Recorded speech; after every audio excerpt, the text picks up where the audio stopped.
उर्मिला, मुझे तो तेरी बहुत फिक्र हो रही है। न जाने शादी के बाद तू कैसे रहेगी। शादी के बाद कैसे रहूंगी, इसका क्या मतलब? तेरी चार चार ननंद हैं और आजकल तो लड़कियां एक ननंद को संभाल नहीं पाती। एक ननंद ही उनका जीना हराम कर देती है, तो फिर तू कैसे अपनी चार ननंद को संभालेगी। यार, दूसरों की ननंद का तो मुझे नहीं पता, लेकिन मेरी होने वाली चारों ननंद बड़ी प्यारी हैं। मैं उनसे 2-3 बार मिल चुकी हूँ। उनका स्वभाव बहुत अच्छा है, तो फिक्र मत कर, हम सब एक साथ खुशी खुशी रहेंगे। शादी के जोड़े में बैठी उर्मिला अपनी बचपन की सहेली ज्योति से अपने होने वाली नंद को लेकर बात कर रही होती है। थोड़ी देर में बारात आती है और ज्योति उर्मिला को लेकर नीचे आ जाती है। रीति रिवाज के साथ उर्मिला शादी करके अपने ससुराल आ जाती है।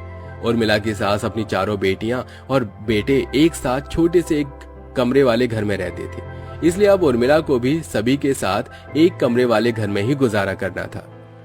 मैं जानती हूँ बहू, इस एक कमरे वाले घर को देखकर तो मन ही मन क्या सोच रही होगी।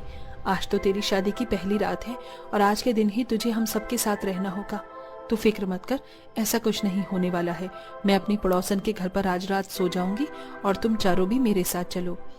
लेकिन क्यों माँ, जब हमारा घर है तो हम पड़ोसियों के घर पर क्यों सोएंगे। इतनी भी बच्ची नहीं है तू जो तुझे हर एक चीज समझानी पड़ेगी। तुझे पता नहीं आज तेरे भैया भाभी की सुहाग रात है। माँ, हम किसी और के घर पर नहीं सोएंगे, हम तो यहीं पर ही सोएंगे अपने घर पर। मुझे किसी और के घर पर नींद नहीं आती। पागल हो गई हो दोनों, कैसी बातें कर रही हो। कोई बात नहीं माँ जी, रहने दीजिए। किसी और के घर पर नींद नहीं आएगी तो सारी रात परेशान रहेंगी। अपनी बहू उर्मिला के कहने पर सुनिधि शांत हो जाती है और सोने के लिए अपने पड़ोसन के घर चली जाती है। वहीं उर्मिला जैसे ही सोने के लिए खाट पर बैठती है कि तभी उसकी चारों नंदे। भाभी, आप खाट पर क्यों बैठ गई। सोने के लिए साक्षी, बहुत थकान हो गई है। अगर आपको सोना ही है तो आप यहाँ नीचे जमीन पर सो जाइए, बिस्तर लगाकर। इस खाट पर हम चारों बहनें सोती हैं। हिमांशी उर्मिला का हाथ पकड़कर उसे खाट पर से उठा देती है और चारों नंदे आराम से खाट पर सो जाती हैं। कहने को उर्मिला भी इनकी तरह ही गरीब परिवार से थी, लेकिन इसके बावजूद भी उर्मिला अपने घर पर खाट पर ही सोती थी। जमीन पर सोने की वजह से सारी रात उर्मिला को ठीक से नींद नहीं आ पाती और ऐसे ही अलग सवेरा हो जाता है। अभी तक मैंने अलमारी में कपड़े भी नहीं लगाए हैं। सारे कपड़े यूं ही बैग में रखे हुए हैं। एक काम करती हूँ, सबसे पहले अलमारी में कपड़े लगा लेती हूँ। उर्मिला जैसे ही अलमारी में कपड़े लगाने के लिए जाती है तो उसकी चारों नंदे उसे रोक लेती हैं। ये अलमारी हम चारों बहनों की है, आपकी नहीं जो आप इसमें कपड़े लगाने जा रही हो। मैं तुम चारों की भाभी हूँ और मेरे पास कोई ज्यादा कपड़े नहीं है। अलमारी में जगह भी है। अगर कपड़े बैग में रहेंगे तो रोज रोज मुझे निकालने में दिक्कत होगी। ये अलमारी हमारी है तो इसमें कपड़े भी सिर्फ हम चारों के ही रखेंगे। अगर आपको अलमारी में कपड़े रखने का इतना ही शौक है तो अपने माँ बाप से बोलकर दहेज में अलमारी मंगवा दीजिए, फिर आराम से अपने कपड़े रखिएगा। इतना कहकर रोमा अपनी अलमारी पर ताला लगा देती है। अपनी चारों नंद का ऐसा बर्ताव देख उर्मिला को बुरा तो लगता है, लेकिन वो छोटी छोटी बातों पर ज्यादा ध्यान नहीं देती और ऐसे ही अब कुछ दिन गुजर जाते हैं। शरीर में बड़ा दर्द हो रहा है, तबीयत भी ठीक नहीं लग रही है। एक काम करती हूँ। तबीयत खराब होने की वजह से उर्मिला पोछा नहीं लगा पा रही थी, इसलिए वो पोछा लगाने के लिए अपनी नंदों से कहती है, भाभी, हम आपकी ननंद हैं, आप हमारी ननंद नहीं हो। जब आप घर पर हो तो भला हम पोछा क्यों लगाएं? ये तबीयत खराब करने के बहाने किसी और के सामने करना, हमारे सामने नहीं। हिमांशी, ये क्या तमीज है अपनी भाभी से बात करने की। जब से वो घर में आई है तब से तुम चारों ने घर के किसी भी काम को हाथ नहीं लगाया है। सुबह से शाम तक तो बेचारी सारे घर के कामों को ही अकेले करती रहती है और कभी तुमसे कुछ कहती भी नहीं।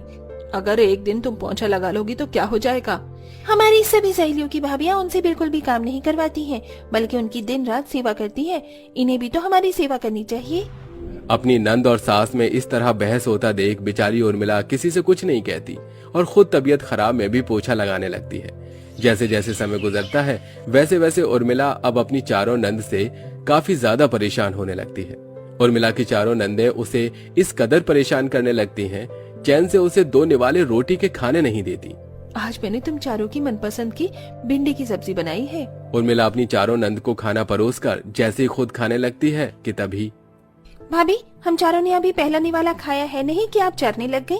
मैंने आपसे कहा था ना कि मेरा सूट धोकर रख देना, कल मुझे कॉलेज पहन कर जाना है उसको। मैंने भी कहा था कि मेरे कपड़ों पर प्रेस कर दो, वो तो आपने अभी तक किया ही नहीं। रोमा, हिमांशी, बहुत भूख लग रही है। सुबह से मैंने कुछ भी नहीं खाया है। खाना खाकर मैं तुम दोनों के काम कर दूंगी। अगर सुबह से भूखी हो तो थोड़ी देर और भूखी रह जाओगी तो मर नहीं जाओगी। जितना कहा है उतना करो पहले, समझी? भूलो मत ये घर हमारा है, तुम्हारा नहीं। घर में लड़ाई कलेश न हो इसलिए उर्मिला अपनी चारों नंदों की बदतमीजी को सह रही थी। सारा काम खत्म कर जैसे ही उर्मिला खाना खाने के लिए आती है तो देखती है कि उसकी चारों नंद ने जानबूझकर सारा खाना खत्म कर दिया है। क्या सोचा था मैंने कि मेरी 4 नंदे हैं, हम सब मिलकर सहेलियों की तरह रहेंगे, ढेर सारी बातें करेंगे, मस्ती करेंगे, एक दूसरे की मदद करेंगे, लेकिन मेरी चारों ननद तो मेरी दुश्मन बन बैठी हैं। उर्मिला अपनी चारों नंदों की वजह से काफी ज्यादा परेशान होने लगी थी, जिसके चलते उर्मिला का आजकल किसी भी चीज में मन नहीं लग रहा था। अपनी चारों नंदों के साथ एक ही कमरे में रहने की वजह से उर्मिला अपने पति आरव के साथ बिल्कुल भी वक्त नहीं बिता पाती थी। मैं जानता हूँ उर्मिला, तुम मुझसे नाराज हो, लेकिन क्या करूं, अब मैं अपनी बहनों और माँ को तो घर से नहीं निकाल सकता ना। ये आप क्या कह रहे हैं? मैंने आपको कभी ऐसा तो नहीं करने को कहा, बल्कि उन सबका तो मुझसे ज्यादा अपर हक है। मैं तो बस आपसे ये कह रही हूँ कि आप कोशिश करके एक और कमरा बनवा लीजिए ताकि हम एक दूसरे के साथ वक्त बिता सकें। इसी कोशिश में लगा हुआ हूँ उर्मिला, तुम फिक्र मत करो, हमारी ये परेशानी जल्द से जल्द खत्म होने वाली है। वैसे आज घर पर कोई भी नहीं है, चारों बहनें कॉलेज गई हैं और माँ भी मंदिर गई है। अब हम एक दूसरे के साथ वक्त बिता सकते हैं। आरव की बात सुन उर्मिला उसे गले लग जाती है कि तभी अचानक कॉलेज से उर्मिला की चारों नंदे घर आ जाती हैं। भाभी क्या है ये सब? जानती हो ना आपके घर में 4 नंद हैं, फिर भी आप ये सब बदतमीजी कर रही हो। मैं तो उसी दिन समझ गई थी कि ये किस टाइप की हैं, जिस दिन हमने देखने के लिए उनके घर गए थे। उर्मिला अब तक अपनी चारों नंद की सारी बदतमीजी को बर्दाश्त करती आई थी, लेकिन जब उसको नंदों ने उसको कैरेक्टर को लेकर बात की तो अब उर्मिला अपने गुस्से को बर्दाश्त नहीं कर पाई। बहुत हो चुका है, बहुत सह ली मैंने तुम चारों की बदतमीजी। जब से घर में कदम रखा है तब से तुम चारों ने मुझे परेशान करके रख दिया है। ठीक से सोने नहीं देते, उठने नहीं देते, यहाँ तक कि मुझे खाना खाने तक नहीं देते। घर के सारे काम मुझे करने पड़ते हैं और इन सब के बावजूद भी मुझे तुम्हारे मुंह से ये सब सुनने को मिल रहा है। मैं किसी गैर मर्द के साथ नहीं बल्कि अपने पति के साथ थी, समझी तुम चारों? आरव, अगर आप चाहते हैं कि मैं आपके साथ रहूं तो जल्द से एक अलग कमरा बनवा दीजिए। अब मैं इस घर में तभी कदम रखूंगी जब हमारे एक अलग कमरा होगा। मैं जा रही हूँ अपने मायके। उर्मिला सारा सामान पैक करती है और अपने मायके के लिए निकल जाती है। अपनी भाभी के मायके जाने के बाद भी उन चारों नंदों को कुछ ज्यादा खास फर्क नहीं पड़ता है, लेकिन आरव को पूरा दिन यूं उदास देख सुनिधि को काफी दुख होता है। क्या हालत हो गई है मेरे बेटे की, ना कुछ खाता है ना कुछ पीता है। ये सिर्फ तुम चारों की वजह से हुआ है। तुम चारों की बदतमीजी की वजह से मेरी बहू घर छोड़कर चली गई। पता भी है आस पड़ोस के लोग क्या क्या बातें बनाने लग गए हैं।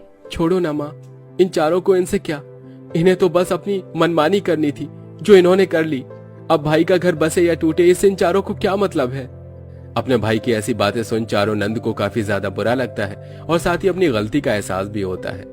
अगले दिन होते ही चारों नंदे अपनी भाभी से माफी मांगने के लिए सीधा उसके मायके जा पहुंचती हैं। तुम चारों तुम यहाँ क्या कर रही हो? ससुराल में परेशान करके मन नहीं भरा जो अब यहाँ मुझे परेशान करने चली आई? भाभी हमें माफ कर दीजिए, हमने आपको बहुत ज्यादा परेशान किया, दुखी किया, यहाँ तक कि हमारी वजह से आप भैया को छोड़कर वापस अपने घर चली आई। आपके जाने के बाद भैया बहुत ज्यादा उदास रहते हैं। भाभी वापस आ जाओ। अब हम चारों आपको परेशान नहीं करेंगे। अगर आप कहो तो हम चारों आप लोगों से अलग अलग रहने लगेंगे, लेकिन आप वापस आ जाओ। तुम चारों ने सोच भी कैसे लिया कि मैं तुम चारों को माजी और आरव से जुदा करके खुश रह सकूंगी? तुम चारों ने गलती की है, लेकिन अब तुम्हें अपनी गलती का एहसास हो गया है, इसलिए अब मैं तुमसे बिल्कुल भी नाराज नहीं हूँ। उर्मिला अपनी चारों नंदों को गले से लगा लेती है और वापस अपने ससुराल आ जाती है। वहीं अब कुछ दिनों में आरव भी थोड़े बहुत पैसे जमा करके एक और एक्स्ट्रा कमरा बनवा लेता है, जिसके बाद अब दोनों पति पत्नी आराम से एक दूसरे के साथ वक्त बिताते हैं। साथ ही भाभी और नंद का रिश्ते में भी कोई कड़वाहट नहीं रहती और अब चारों नंदे अपनी भाभी के हर काम में मदद करती हैं। वेल दोस्तों, क्या आपकी भी कोई ऐसी नंद है जो आपको ऐसे ही परेशान करते हैं? तो आप अपनी नंद का नाम हमें कमेंट करके जरूर बताइए।